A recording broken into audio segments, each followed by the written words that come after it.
İclasın əvvəlində sədrlik edən Zeynal Ağayev bildirdi ki, iş üzrə zərər çəkmiş qismində tanınmış bir qrup şəxs məhkəməyə ərizə ilə müraciət edərək prosesdə iştirak edə bilmədiklərini və ibtidai istintaq zamanı verdikləri ifadələri təsdiqlədiklərini və həmin ifadələrin elan olunmasını xahiş ediblər.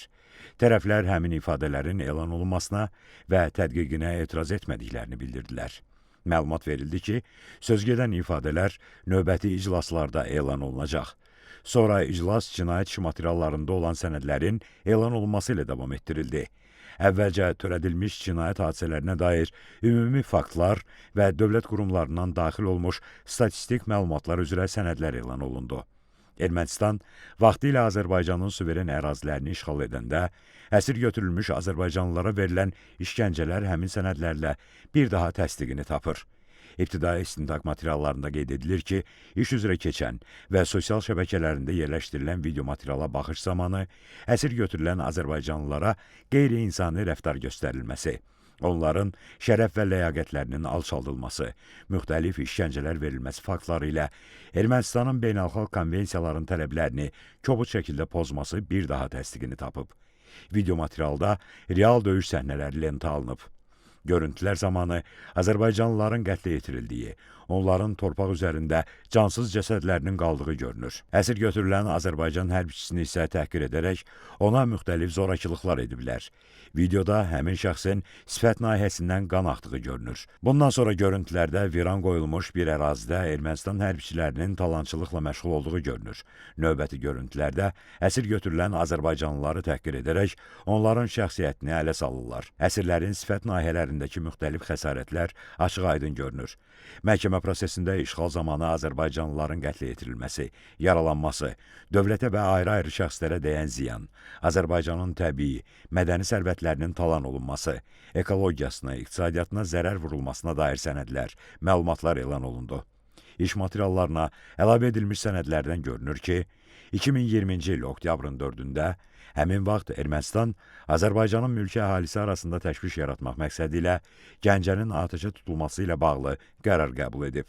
Ermənistanın beynəlxalq qınağa məruz qalmaması üçün həmin vaxt Müdafiə naziri David Tanayanın tövsiyəsi ilə qondarma rejimin dırnaqarası prezidenti Arayik Harutyunyan güya Gəncənin Ermənistan ərazisindən deyil, məhz onun əmri ilə Qarabağ ərazisindən vurulması ilə bağlı bəyanatla çıxış edib.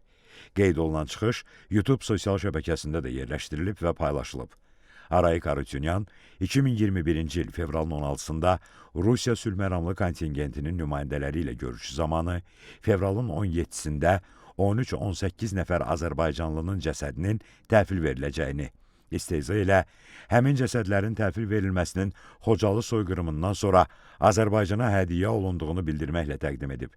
İbtidai istintaq materiallarında qeyd olunur ki, qondarma qurumun təmin və təchiz edildiyi müxtəlif növ silah-sursatlar Ermənistandan gətirilib. Üzərində istehsal tarixi 2020-ci il olan minaların və digər qurğuların 44 günlük vətən müharibəsi və ondan sonraki dövrlərdə əraziyə daşındığı, həmin ərəfələrdə və ondan sonraki dövrlərdə ərazilərin minalanması bir daha təsdiqini tapıb. Cinayət işinə əlavə edilmiş sənədlərdən görünür ki, Ermənistan 2019-cu il iyulun 5-də və 2020-ci il iyunun 26-sında bağladığı müqavilələr əsasında Rusiyadan tank əleyhinə 2 ədəd raket alıb. Həmin raketlərin Ermənistanla bağlanan müqavilə əsasında alınmasına baxmayaraq, qondarma rejimdə tapılması silahların bilavasitə Ermənistandan gətirildiyini bir daha təsdiqləyir. Bundan başqa torpaqlarımız işğaldan azad olunduqdan sonra aşkarlanan çoxsaylı iri çaplı silahlar, tank, top və digər bu kimi döyüş təyinatlı avadanlıqlar, zərərsizləşdirilmiş qurğular, qanunsuz silahlı birləşmələrin müxtəlif növ silahlarla təchiz olunduğunu, Azərbaycana və xalqımıza qarşı istifadə edildiyini bir daha təsdiqləyir. Digər sənədə əsasən müəyyənləşdirilib ki, qondarma qurumun maliyyələşdirilməsi də Ermənistan tərəfindən həyata keçirilib. İbtidai istintaq materiallarında göstərilir ki, Azərbaycanın uzun illər işğal altında olmuş ərazilərində formalaşmış qondarma rejimin nümayəndələri təbii sərvətləri qanunsuz istismar edərək ekoloji cinayətlər törədib. Ağdərə rayonunun ərazisində yerləşən Gülyataq mis mədənindəki faydalı qazıntı materialları talanaraq Ermənistana daşınıb.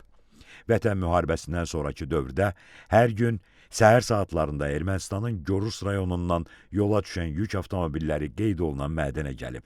Günorta saatlarında isə qazıntı nəticəsində əldə olunan süxurlar yüklənərək geri qayıdıb. Gülyataq mis mədəninin talan edilməsi Qondarma Qurumun dırnaqarası dövlət naziri olmuş Ruben Vardanyanın səyi ilə daha da sürətlənib.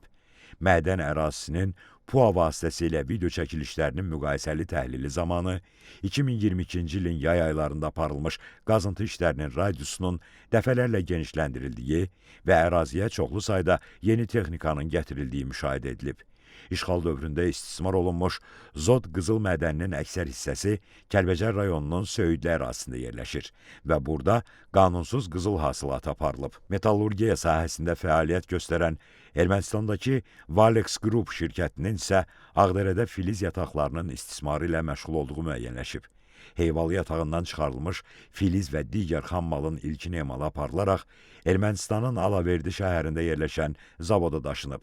Bununla yanaşı, 2015-ci ilin dekabrında Ağdərədə mis molibden yatağının istismarına başlanılması ilə əlaqədar rayonda yeni zavod açılıb. 2002-ci ildə Valeri Mejlumyan tərəfindən Base Metals şirkətinin yaradılmasında əsas səbəb də işğal altında olmuş Kəlbəcərin Heyvalı kəndi yaxınlığında yerləşən mis və qızıl yatağının kəşfiyyatı və istismarı olub.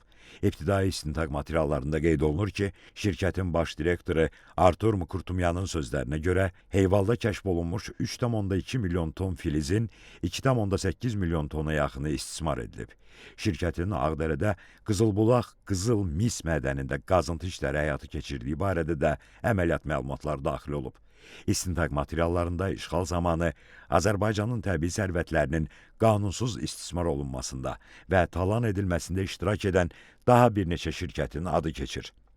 Məhkəmə prosesi oktyabrın 13-də davam etdiriləcək. Bakı Hərbi Məhkəməsində hakimlər Zeynal Ağayevin sədrliyi, Camal Ramazanov və Anar Rzayevdən ibarət tərkibdə keçirilən məhkəmə iclasında zərər çəkmiş şəxslərin bir qismi, onların hüquqi varisləri və nümayəndələri də iştirak edirlər.